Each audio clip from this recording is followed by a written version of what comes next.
Olá, no Alesp em Pauta de hoje nós vamos falar sobre o câncer infanto-juvenil, que tem atingido muitas crianças e adolescentes. Para tirar todas as nossas dúvidas, eu recebo no nosso estúdio virtual a doutora Maristela Bergamo dos Reis, que é oncopediatra e também integra a diretoria da Sociedade Brasileira de Oncologia Pediátrica.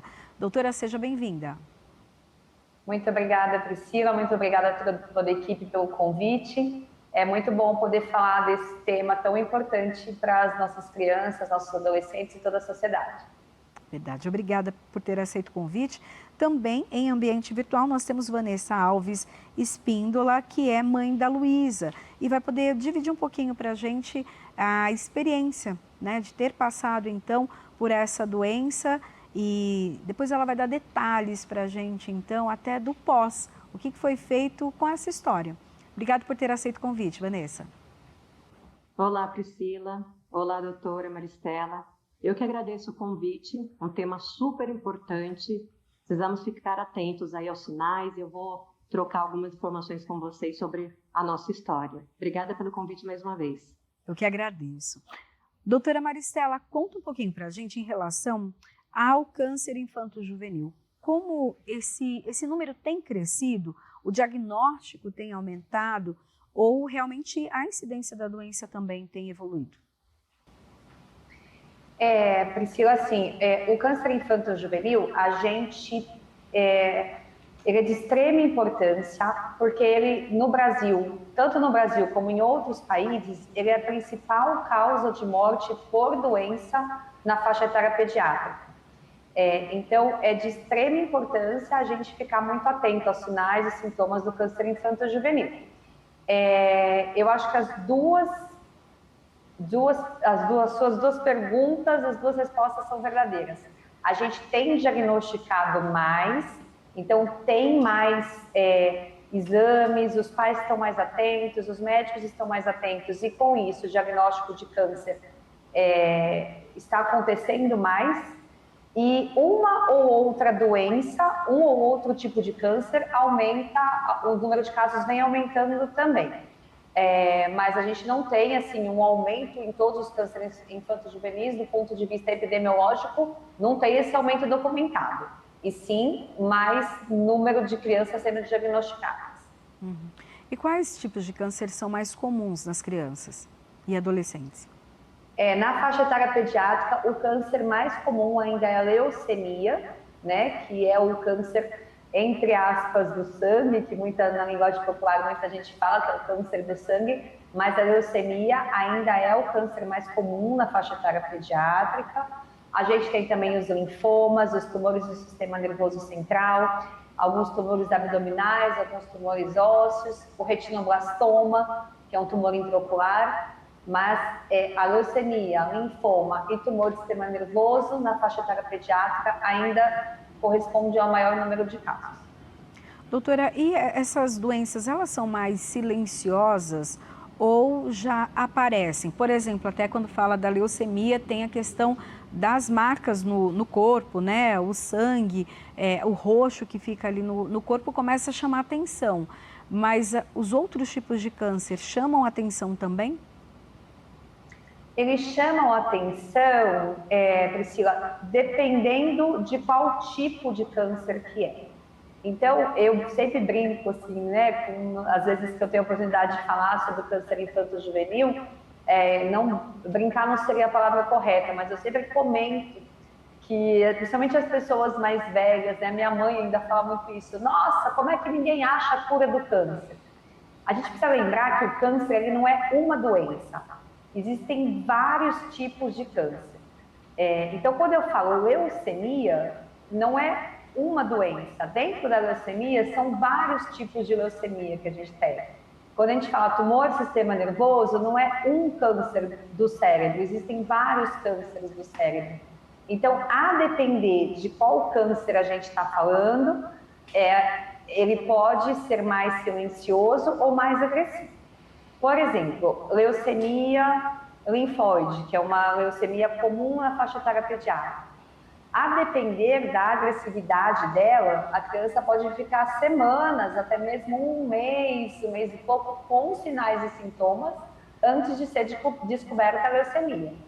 Caso seja uma leucemia muito mais agressiva, muitas vezes a criança tem palidez, sangramento, falta de ar, roxo no corpo, que deixa a família ou o médico mais atento. Quando a gente fala de tumor cerebral, alguns deles crescem numa velocidade mais lenta, a criança quase não tem sintoma, até que chega um dia que ela tem uma dor de cabeça mais forte, vômito, e aí sim ela é diagnosticada. Já outros tipos de tumor cerebral, eles são tão agressivos que eles crescem de uma forma mais rápida e a criança tem dor de cabeça, vômito ao acordar, crise convulsiva, e aí sim é diagnosticada de uma forma mais rápida. Doutora, aí o diagnóstico nem sempre ele é rápido, principalmente porque se alguns, né, não têm sintomas, assim, não aparentam rapidamente, é difícil até dos pais identificarem, né? Exatamente. O câncer infantil, os principais sinais e sintomas dele se confundem muito com outras doenças da infância. Então, por exemplo, uma criança que reclama muito de dor de cabeça, ela pode ter uma série de coisas, ela pode ter enxaqueca, ela pode ter outras doenças que causam dor de cabeça. Então, os pais geralmente não pensam em câncer porque a criança acordou com dor de cabeça. Muitas vezes, o profissional da saúde, o pediatra, não pensa, porque não é uma doença tão comum, então ele investiga outras causas antes de pensar em câncer. Então, principalmente pelo fato dos sintomas serem muito parecidos com outras doenças, que o câncer às vezes tem o seu diagnóstico atrasado. Então, eu acredito que as falas sobre o câncer infantil, divulgação em redes sociais, em imprensa, ensinamento na faculdade, ensinamento na residência médica ou em outras residências de profissionais da saúde, podem aumentar muito o diagnóstico precoce do câncer infanto-juvenil, pode contribuir muito. Vanessa, conta um pouquinho para a gente da experiência, né, que você teve dentro de casa, como foi então a situação com a sua filha? Tá. A minha filha, Luísa, tinha 4 anos de idade, né, em 2019, quando ela teve o diagnóstico da leucemia linfóide aguda do tipo B. Assim como a doutora Maristela falou, é o tipo de câncer mais comum na infância. Só que a gente nunca pensa que um filho vai ter um câncer, uma criança. A gente conhece, fala muito sobre câncer na fase adulta. Então, por mais que a gente se ache informada sobre doenças da infância, normalmente o pai e a mãe nunca desconfiam. E aconteceu isso comigo. A minha filha, o diagnóstico dela veio através de um check-up.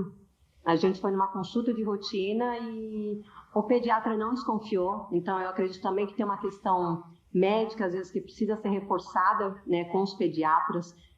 Não descartar sem investigar, né? E eu acho que esse é um cuidado que precisa ter na medicina, né, na oncologia na pediatria, na verdade, né? E a gente ficou uma semana investigando, porque podia ser qualquer coisa, né? E teve uma alteração no hemograma dela após esse check-up, mas dizem que mãe sente, né? E eu, desde o primeiro hemograma alterado, eu senti que tinha alguma coisa mais grave com a minha filha. E aí fui em vários médicos, a gente passou uma semana indo para médicos, hospitais, e aí veio o diagnóstico, né, depois dessa investigação.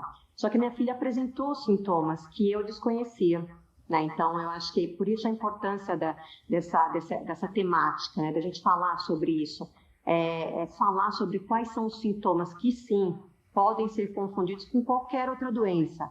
No caso da minha filha, ela teve manchas roxas somente na região da canela, então teoricamente eu não precisaria desconfiar de uma leucemia, até porque a região da canela é uma região que a gente tende a bater em objetos, móveis, mas ela apresentava algo que não era tão comum, que é uma sudorese noturna, mas é um sintoma comum da leucemia. Mas para mim era suor de calor, até porque a gente estava no período de verão, né? A gente foi entre fevereiro e março, então são sintomas muito sutis no começo. E óbvio, com o tempo, esses sintomas vão evoluindo, e aí a gente acaba desconfiando de algo mais grave, mas no começo, às vezes passa desapercebido. Doutora, é importante esse relato da Vanessa, né? Tanto da questão de sintomas que ela não tinha percebido e até, por exemplo, manchas na canela. Nas canelas, crianças, né? A primeira coisa que você pensa, bateu num brinquedo, estava jogando bola, estava se pendurando em alguma coisa e por isso se machucou. Então, a observação do médico é essencial, né? É essencial, é exatamente isso.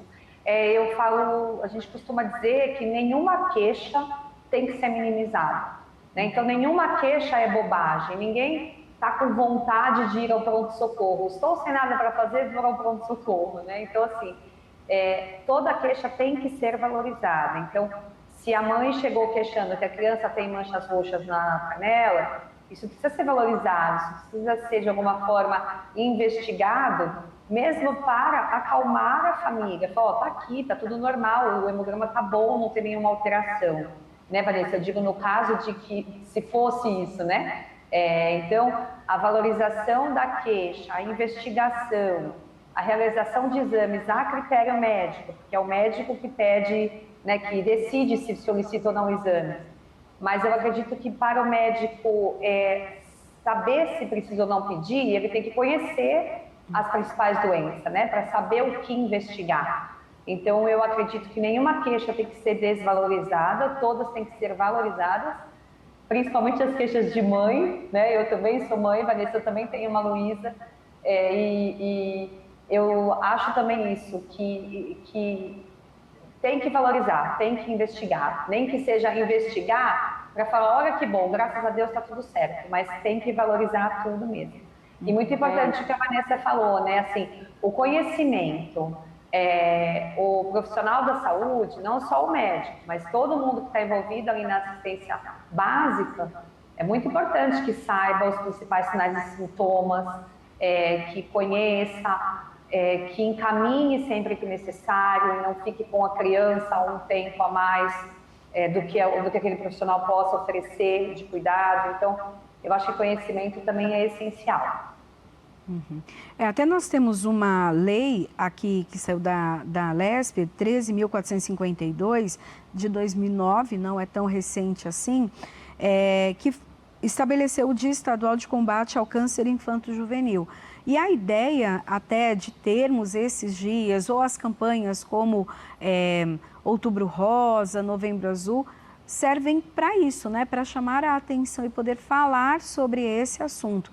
E a gente viu que, pelo menos os outros tipos, tanto o câncer de mama quanto o câncer de próstata ali, já tem chamado bastante atenção com efeitos, até que as pessoas costumam já fazer os exames. O infanto-juvenil, então, a gente precisa falar mais, né? Priscila, desculpa. Imagina, Só fazer um complemento. O que você falou é real, a gente precisa falar mais sobre o câncer infantil, e até existe, né? Existe o Setembro Dourado, que é, né, o mês um mês de conscientização, né, do câncer infanto-juvenil, mas é pouco, né? A gente fala muito pouco sobre isso e, por exemplo, fevereiro é o mês de conscientização da leucemia, e a leucemia é o principal tipo de câncer na infância, então a gente precisa falar mais sobre isso. Só assim eu acho que a gente perde esse estigma que tem da doença, né, doutora? Sim, exatamente, porque a gente, graças a Deus, tem uma taxa de cura muito alta do câncer infanto-juvenil quando comparado com outros tipos de câncer, principalmente do adulto, né? Então, países com o IDH alto, né, o índice de desenvolvimento humano alto, países com condições chegam a curar em torno de 90% dos casos.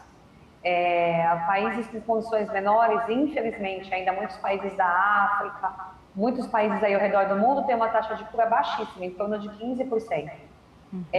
A gente no Brasil consegue uma taxa de cura alta, alta eu digo próxima dos países ricos, mas ainda aquém do que nós gostaríamos e ainda depende muito de região para região.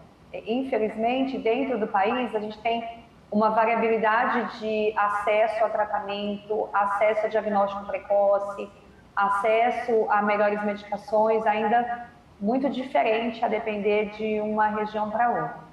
Quanto às campanhas de conscientização, é exatamente o que a Vanessa falou. Fala-se, mas fala-se pouco, perto da importância. Então, temos o Setembro Dourado, temos em fevereiro o Dia Internacional do Câncer Infantil, Infanto-Juvenil, temos em fevereiro o mês de conscientização da leucemia, mas ainda é pouco, né? Eu acho que, além dessas campanhas, precisa também o ensino. Na faculdade, precisa ensinar o médico, precisa ensinar o enfermeiro, precisa ensinar quem for lidar com criança a conhecer os principais sinais de sintomas.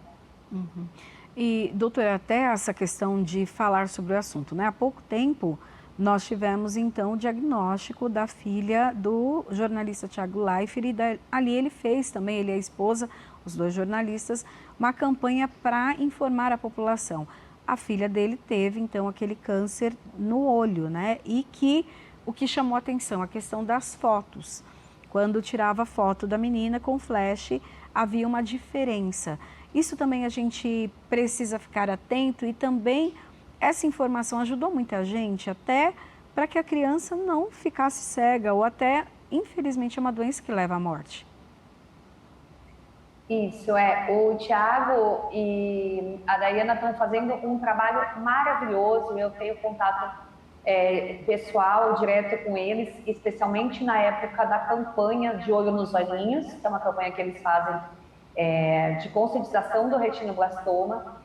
E em uma das nossas reuniões, o Thiago falou uma frase que me marcou muito. Ele falou que quando ele recebeu o diagnóstico da filha deles, ele falou: eu não vou deixar essa doença em paz, eu não vou dar trégua, eu vou fazer de tudo para conscientizar as pessoas, para ajudar as pessoas a não passar pelo que eu passei, do diagnóstico tardio, enfim, da espera pelo diagnóstico para poder tratar a criança e curar a criança.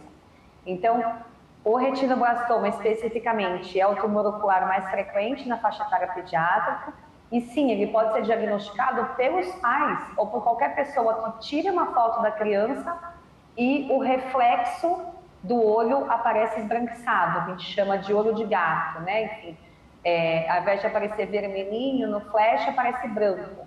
Significa que a criança tem um câncer no olho? Não. Significa que ela precisa de uma investigação. Então, é claro que a gente não quer que todos os pais que tirem uma foto e a criança apareça com o olho branco entrem em desespero, enfim, meu filho tem um câncer. Não, o meu filho precisa de uma investigação, são coisas diferentes. E aí a criança vai ser investigada, e caso não tenha nada, que bom, pecamos pelo excesso. Mas é melhor a gente pecar por ter feito muito do que pecar por não ter feito nada, né? Do que deixar passar. E aí sim pode comprometer a visão, pode comprometer a vida da criança. Uhum.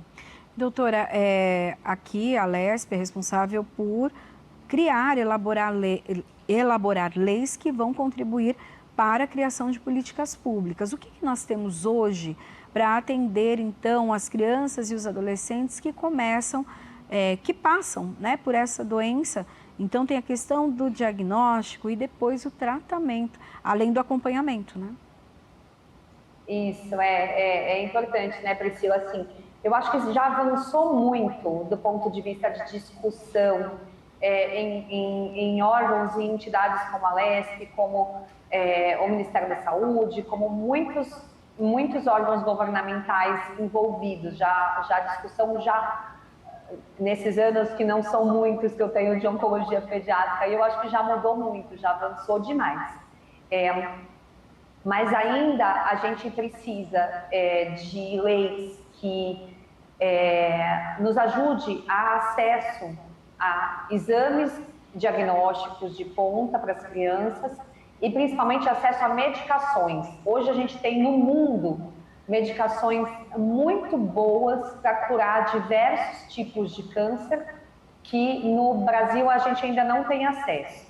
Então, seja por regulamentação, seja por aprovação, por importação, por diversos fatores, às vezes a gente sabe que o remédio existe, mas a gente não pode prescrever para a criança dentro do nosso país por conta de vários entraves burocráticos aí em várias instâncias. Então, eu acho que apesar de ter avançado muito, é uma conversa que ainda precisa continuar batendo na tecla que a gente tem que chegar mais perto dos países desenvolvidos, né? Porque eu lembro de uma das frases que eu ouvi logo que eu comecei a residência de oncologia pediátrica, o meu chefe muito querido, o professor Antônio Petrilli, ele falava: a gente não pode aceitar que a criança morra de câncer só porque nasceu num país sem condição.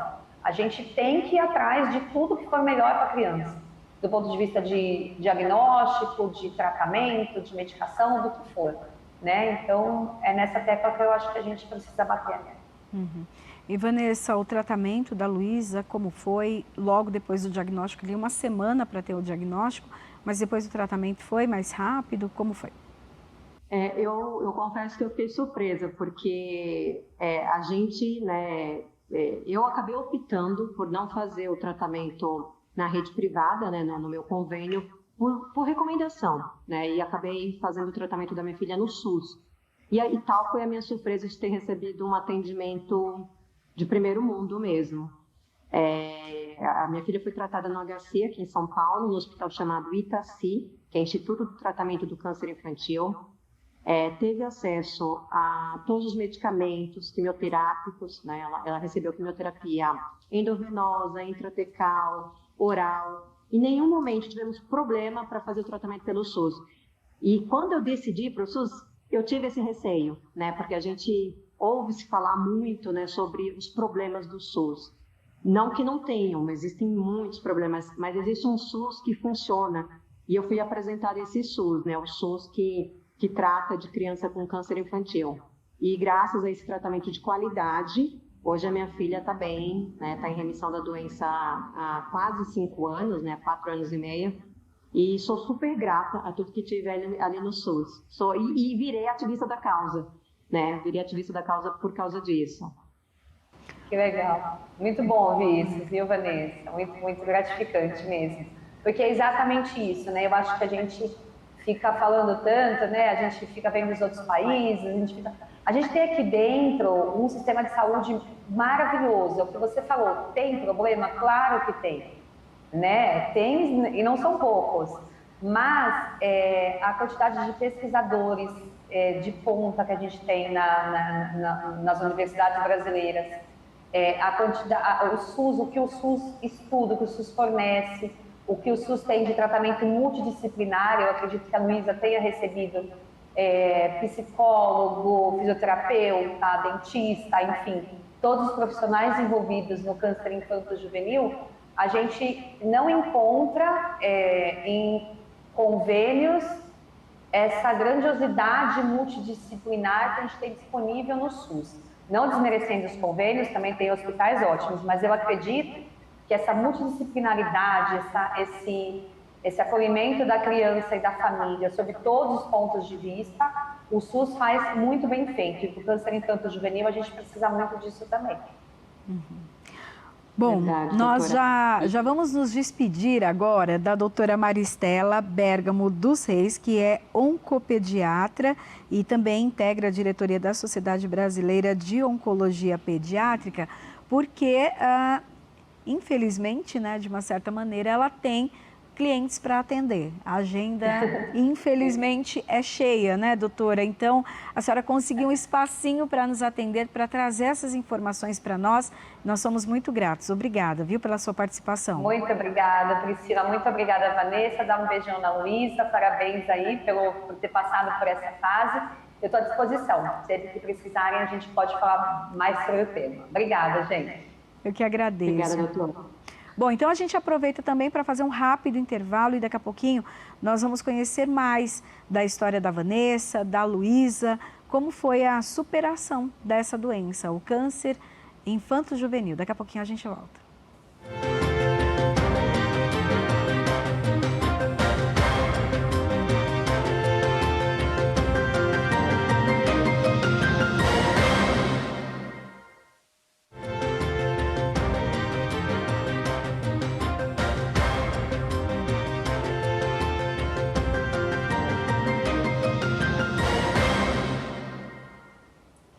Estamos de volta com a Lesp em pauta. Hoje o assunto é o câncer infanto-juvenil. Nós conversamos no primeiro bloco com um oncologista que trouxe informações sobre as doenças que mais acometem as crianças e adolescentes e também com a Vanessa Alves Espíndola, que é mãe da Luísa, que também passou por essa situação. Até no primeiro bloco, né, Vanessa, você comentou com a gente como foi ali o diagnóstico, uma semana para descobrir o que realmente a sua filha tinha, os sintomas que ela acabou apresentando ali de uma leucemia, então roxos ali na canela e também uma sudorese à noite, né? A gente vai conversar agora um pouquinho sobre o tratamento, como que foi? Primeiro recebeu ali a notícia, que não deve ter sido nada fácil. E como foi procurar o atendimento? Eu costumo dizer que ninguém espera, né, receber essa notícia, ainda mais uma criança, né? Minha filha só tinha 4 anos de idade, né, na época do diagnóstico, em março de 2019. E essa notícia caiu como uma bomba na vida da família. Eu acho que o primeiro pensamento é de que, né, o que eu faço? Você fica meio perdido. E depois você começa a procurar forças da onde, não sei exatamente de onde vêm essas forças, mas a gente precisa seguir, né? O tratamento da minha filha foi feito lá no Hospital Itaci, né, Instituto do Tratamento do Câncer Infantil. É um tratamento extremamente difícil, longo. Ele durou 2 anos e 3 meses.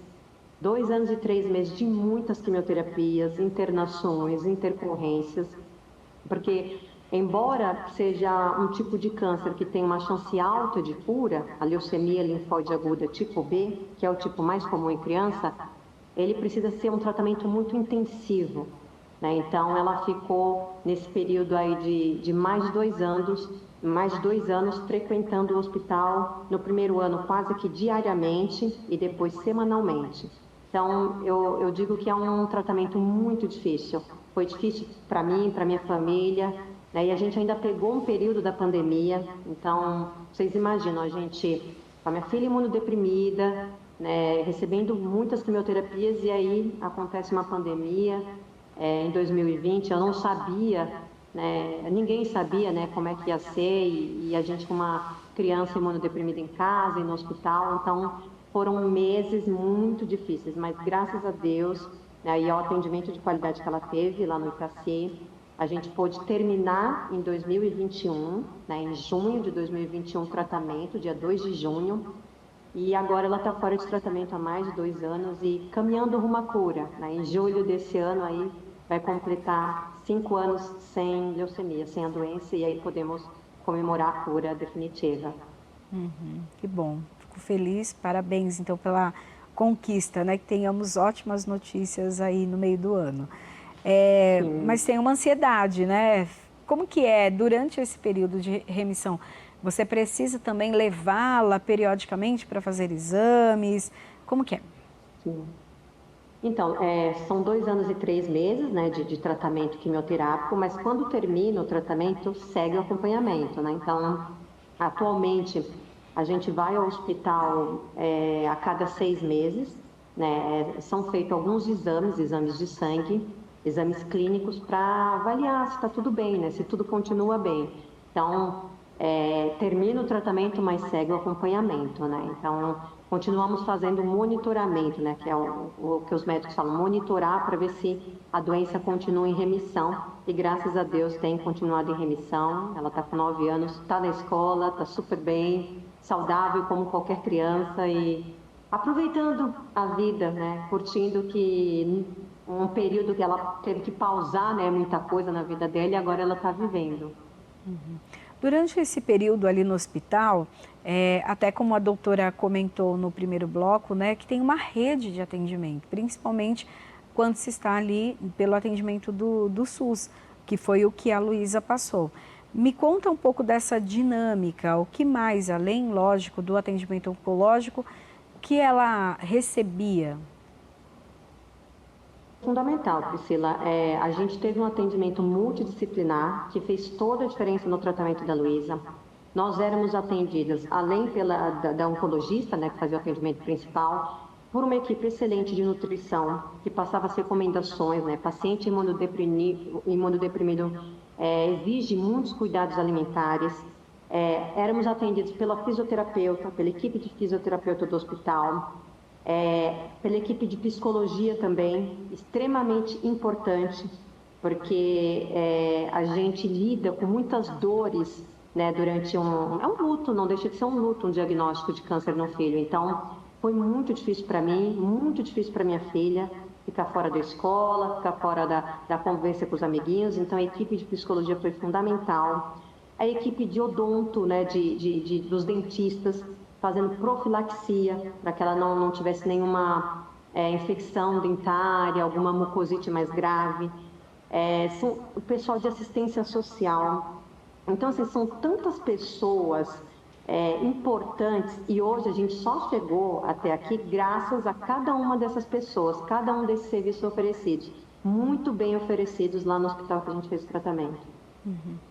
E a questão psicológica, tanto da família quanto dela também, mesmo pequenininha, né, de saber que tem uma doença grave e que passava por atendimento ali, alguns exames ou medicações que não eram nada agradáveis. Como foi tratar esse tempo psicologicamente? Então, Priscila, desde o diagnóstico, eu nunca cogitei não contar para ela, né? Embora ela só tivesse 4 anos de idade, a vida dela ia mudar. Então, no primeiro momento, eu já comentei com ela, de uma forma muito lúdica, né? Falei que ela estava doente, que ela ia precisar para o hospital frequentemente, e ela, inesperadamente, ela respondeu: ah, então tá, então eu vou ficar fora da escola um tempo, ai, que legal. E assim, foi engraçado até a reação dela, mas no decorrer do processo, eu precisei sim de ajuda psicológica dentro do hospital e fora do hospital. Eu passei em acompanhamento, né? Precisei, e a Luísa também, porque tem a dor física e tem toda a ausência, né, que a doença te traz. A ausência de familiares, a ausência de uma vida normal, né? Então, ela precisou sim, fez acompanhamento com o pessoal lá da área de psicologia do hospital, e eu também precisei. Não é fácil você receber um diagnóstico desse. Você precisa da parte física, cuidar da parte física, mas também cuidar da parte psicológica, senão você não aguenta, porque é um tratamento muito difícil e muito longo. Uhum. E como foi depois, né? Porque assim como a gente comentou no primeiro bloco do Thiago Leifert, da esposa dele, que ao descobrirem a doença da filha, foram brigar com a doença, né? E fazer também com que outras crianças não tivessem um diagnóstico tardio, como foi no caso da filha. Você também, né, resolveu brigar com a doença. Conta pra gente. Eu não existia espaço para ficar parada. Claro que num primeiro momento, Priscila, eu vivi o luto do diagnóstico, então eu passei, né, os primeiros meses absorvendo aquela notícia, sofrendo, chorando, né, lutando todos os dias. Mas chegou um determinado momento da minha vida que eu olhei para essa situação e pensei: eu preciso fazer alguma coisa. Minha filha não é a única a vivenciar isso, infelizmente. Não era a única e nem vai ser a única. Então, o que eu fiz? Depois de alguns meses do diagnóstico, eu passei a falar sobre o assunto. Eu abri as minhas redes sociais, comecei a falar da importância de doação de sangue. A minha filha recebeu, por muitas vezes, transfusões de sangue, e eu não conhecia a importância disso para o câncer infantil, né, para o tratamento do câncer infantil. Então, eu passei a falar da importância da doação de sangue, passei a falar sobre os sintomas, né, que podem passar desapercebidos. A criança pequena, ela não sabe se expressar, então às vezes ela não fala, às vezes é uma criança muito pequena que está começando ali as primeiras palavrinhas, ela não vai saber te falar o que está sentindo, né?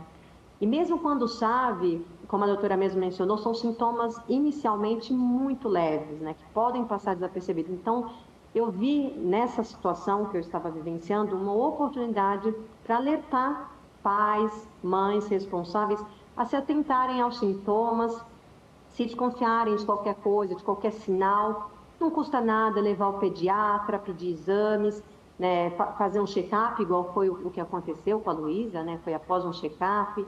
Então, assim, primeira coisa, investigue. desconfie, não aceite, ah, não é nada, vamos investigar.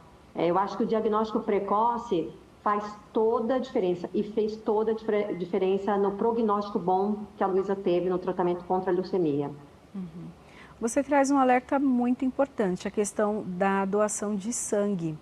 Infelizmente, né, a gente sempre vê os hemocentros pedindo ajuda, pedindo para que as pessoas né, vão até lá para fazer a doação e sempre associado até à questão dos acidentes. Então, por exemplo, período de carnaval, o número de doações cai, mas a necessidade do sangue aumenta.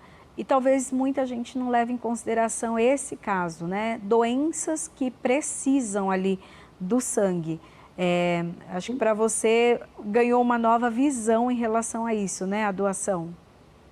Muito diferente. Eu realmente tinha somente essa visão, né, dos acidentes e das cirurgias eletivas e emergenciais, mas eu não sabia, né, que existe todo um tratamento, né, oncológico que precisa, né, que normalmente é necessário transfusões de sangue. Sem a transfusão de sangue, sem o doador de sangue, não existe o tratamento, né, porque quando os pacientes recebem, né, as drogas, os quimioterápicos, normalmente eles têm queda, né, nas taxas, então precisam ser repostas plaquetas, hemoglobina, e se não tiver a doação, não tiver o doador, o tratamento não vai ser eficaz, né? Ele não funciona. Então eu sou extremamente grata a cada doador de sangue, sou cadastrada também hoje como doadora de medula óssea, né? Eu descobri a importância também, né, de ser doador de medula óssea, embora a minha filha não tenha feito o transplante de medula, ela entrou em remissão com as quimioterapias, mas muitos pacientes precisam, né, de doação de medula, e é uma ação que precisa ser mais reforçada, doação de sangue, doação de medula. E só retomando, né, a questão da importância de se falar sobre o assunto, né, dessa temática, eu abri as minhas redes sociais para falar sobre isso e eu abri para ajudar. E eu encontrei ajuda lá, né? Porque muitas mães começaram a me procurar, a relatar os seus casos, né? Porque às vezes parece que só a gente está vivendo aquela realidade. Não. Em média, são diagnosticados 10 mil casos por ano de câncer infanto-juvenil no Brasil. É muita mãe e pai sofrendo, são muitos responsáveis recebendo essa notícia. E lá nas redes sociais a gente encontra um pouco de afeto, de empatia e de carinho. E tem essa troca, né, que traz, né, essa oportunidade de poder trocar. Então, hoje, apesar de ter vivido toda essa dor, todo esse sofrimento, eu sou grata por, de alguma forma, ajudar essas pessoas que estão passando por isso e também ser ajudada através da informação, através da empatia, do carinho. E, Vanessa, os números são altos, né, assim como você trouxe para a gente agora, e a gente sabe que a tecnologia avança e as novas drogas, né, aparecem. A doutora comentou no bloco anterior que muitas drogas que existem no mundo ainda não chegaram aqui ao Brasil. Porém, né, como a sua filha foi atendida em um hospital de ponta, conseguiu ter um atendimento muito bom. Fala um pouquinho para a gente também sobre isso, a tecnologia, o avanço disso, principalmente aí no combate dessa doença. Sim, quando a gente recebeu esse diagnóstico, eu pensei, que tipo de tratamento a gente vai conseguir, né? Porque a gente sempre ouve falar, os melhores tratamentos estão lá fora, né? E sim, a gente tem muita coisa muito boa lá fora. Mas aqui eu também tive a oportunidade de oferecer para minha filha o melhor tratamento que ela poderia receber. Tanto é, né, que o protocolo de atendimento que ela teve, né, com os quimioterápicos que ela recebeu, são os mesmos de um protocolo internacional alemão que uma criança que é diagnosticada na Alemanha recebe, né, nos Estados Unidos e em qualquer país da Europa. O que acontece alguns tipos de medicamentos, alguns quimioterápicos, para alguns tipos de câncer mais raro ou que não respondem bem ao tratamento, infelizmente, a gente tem dificuldade para conseguir aqui. Eu não passei por isso, né? Minha filha recebeu os quimioterápicos disponíveis aqui e foram suficientes para que ela pudesse entrar em remissão, mas sim, às vezes acontece de não ter aqui disponível se é um medicamento muito específico e a gente vê aí campanhas na internet solicitando ajuda, doação, vaquinha, mas em termos de avanço da medicina, o Brasil melhorou muito, né? A gente tem sim essa alta chance de cura graças aos profissionais muito especializados, aos medicamentos que são disponíveis na rede pública de saúde, né, onde minha filha fez o tratamento, na rede privada também, e graças a esses, né, a essas coisas, os tratamentos são mais eficazes, né, atualmente do que antigamente. Então, nesse aspecto, eu acho que já melhorou bastante. Que bom, né, porque se parar para pensar 40, 50 anos atrás, uma criança que era diagnosticada com leucemia, as chances de cura eram bem menores, né? Então, a medicina evoluiu muito nesse aspecto. E Vanessa, foi falado para você o que pode ter ocasionado esse câncer na sua filha? Teve uma causa? Porque algumas são ou questões genéticas ou alguma mutação, até o ambiente, né? Hoje em dia pode causar essa doença. O que foi falado para você ou não teve essa resposta? Foi uma das primeiras coisas que eu perguntei. Eu lembro que quando eu recebi o diagnóstico, eu perguntei, mas né, por que minha filha teve essa doença? E eu fui esclarecida, né, de que, primeiro que o câncer infanto-juvenil, ele normalmente, ele não é uma doença genética hereditária. Então, não foi algo que ela herdou do meu esposo ou herdou de mim. Não foi uma herança genética. Mas sim, foi uma condição genética desenvolvida do organismo dela mesma. Pode ter sido uma questão ambiental, né, alguma mutação genética ali em algum momento do desenvolvimento fetal ou da primeira infância dela, dos primeiros anos de vida. Mas diferentemente de alguns tipos de câncer em adulto, né, tipo, o câncer de mama a gente já sabe, né, que tem uma questão hereditária, qualidade de vida, né, o sedentarismo a gente já sabe hoje em dia que muitos cânceres são causados por causa de cigarro, sedentarismo, mas no câncer infantil não se sabe exatamente o que causa, né? O que os especialistas falam é isso, é que é uma condição genética, normalmente genética, que acontece ali ou durante a formação do bebê ou nos primeiros anos de vida. Então, não é ou um fator, sim, ambiental, que não se sabe qual desses fatores ainda pode ter sido alguma questão de agrotóxico, mas tudo ainda é muito superficial em relação a isso, não se tem muitas informações. O que se sabe é isso, é que não é uma doença normalmente, na maioria dos casos, hereditária, e também assim, não existe prevenção, né, Priscila? Então, o que a gente faz é o quê? É diagnóstico precoce, não dá para prevenir essa doença, então, o que a gente pode fazer é fazer o que a gente está fazendo agora, é falar sobre o assunto, né? Uhum. E até trazer essas informações para as pessoas é muito importante, porque existe a culpa, né? Acho que talvez seja um dos primeiros sentimentos ali, depois do medo, é uma culpa. O que aconteceu? O que eu fiz de errado? Você chegou a escutar muito isso assim dos pais com quem você conversa? Sim, a gente como mãe está sempre se culpando, né? Então a gente acha que, eu deixei de fazer alguma coisa, será que... E eu, né, a Luísa é minha filha única e eu sempre fui muito atenta também a qualquer sintoma, qualquer sinal, sempre teve uma alimentação regrada, né, com todas as vacinas em dias. E eu olhava para aquilo e pensava, mas eu não cheguei a me perguntar, assim, sabe, Priscila, o porquê comigo, mas eu cheguei a questionar se eu teria alguma influência sobre aquilo, se eu teria deixado de fazer alguma coisa. E a gente sabe que não. Então, graças a Deus, conversando com os profissionais da saúde, conversando com outros pais, eu descobri que é uma fatalidade, infelizmente pode acontecer com qualquer criança, né? A gente não tem um motivo específico, não tem algo que eu fiz ou deixou de fazer, mas sim, como uma boa mãe, a gente sempre se culpa, está sempre querendo ali o que é melhor para o filho e eu fico feliz de ter conseguido ter feito esse diagnóstico precoce, de ter levado ao pediatra e de ter feito tudo que estava ao meu alcance. É por isso que é tão importante, né, ter essa rede de apoio, já com todos os profissionais, uma equipe multidisciplinar para atender. Tanto que, assim, em 2021, aqui na LESP, foi aprovada uma lei 17.344, que dispõe sobre a instituição do Programa Estadual de Apoio à Oncologia Infantil e a enfermidades correlacionadas, seria o Pró-Oncologia Infantil. essa lei, inclusive, ela é para que tenha-se o diagnóstico precoce, o tratamento adequado e o acompanhamento em todas as áreas ali da família também, uma área social, psicológica. Projetos como esses são necessários. A gente sabe que 2021 a aprovação demora um pouquinho para que ele ganhe corpo, né? Todas as leis, elas demoram um pouquinho até realmente serem efetivas no nosso dia a dia, né? O que você acha de uma lei como essa, que vai dar, então, o Estado fica obrigado a dar esse apoio às famílias e ao paciente? Eu acho que é fundamental a gente ter leis, né, que ajudem os cidadãos a lidar com uma questão de saúde, uma questão de saúde pública.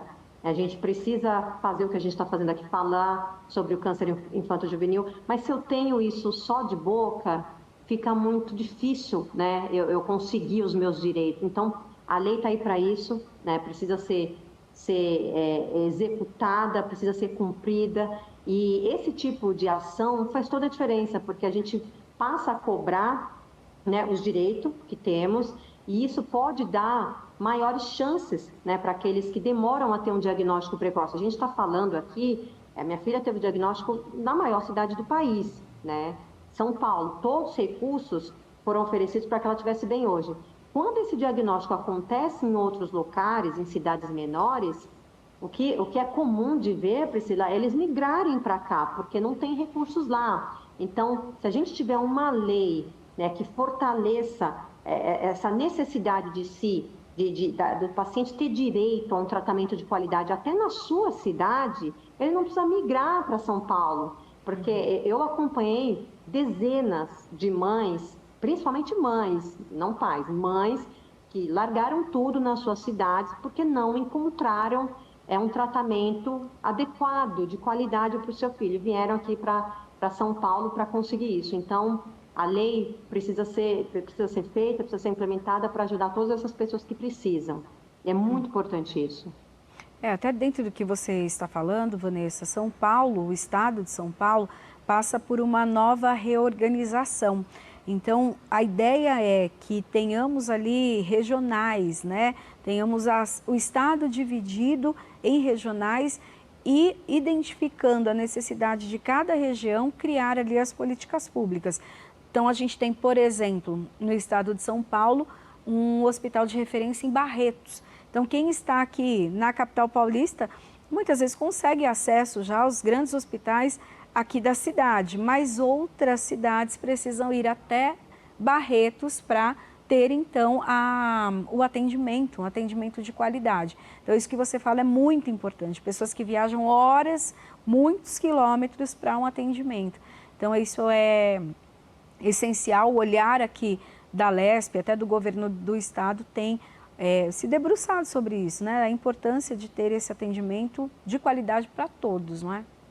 Sim, a gente mora, o estado é gigante, né? Você para pensar que uma pessoa que mora a 400 quilômetros daqui da capital tenha que fazer esse trajeto, e eu conheci pessoas assim, faziam esse trajeto quase que diariamente, é desumano. Então, e a própria capital, né? Você tem regiões extremas que a pessoa precisa se locomover, precisa de 2 horas e meia. Você imagina você está com um filho doente, fazendo um tratamento difícil, e você tem que sair lá do extremo sul para ir até o centro. É muito difícil. Então, a gente precisa, sim, de leis que fortaleçam essa implementação, né, de unidades que possam oferecer um tratamento de qualidade nas regiões. Isso faz toda a diferença. Bom, eu quero agradecer a participação hoje aqui conosco no Alesp em Pauta de Vanessa Alves Espíndola, que é mãe da Luísa, né? Já até perdeu ali a identidade de uma certa maneira, porque é a mãe da Luísa. É a mulher que arregaçou as mangas para procurar a cura da filha, conseguiu e hoje pode comemorar a vida da Luísa. Então, muito obrigada, Vanessa, por dividir com a gente um pouquinho da sua história, da sua filha, dessa luta que tem não posso nem falar um final feliz, mas ainda muito tempo de vida feliz. Muito obrigada. Eu que agradeço o convite, quero parabenizar pela temática, por ter falado sobre o assunto. Sou grata pela oportunidade, né, de compartilhar com vocês o sucesso da história da minha filha, né, e deixo essa mensagem aí de esperança. É possível alcançar a cura, o câncer infanto-juvenil tem cura, a gente precisa de diagnóstico precoce, de melhores tratamentos, de melhores oportunidades para essas crianças. E sou grata aí pela oportunidade de participar dessa matéria tão importante. Obrigada mesmo. Eu que agradeço. Bom, e o Alesp em Pauta fica por aqui. A gente se encontra na programação da Rede Alesp. Até o próximo programa. Tchau, tchau.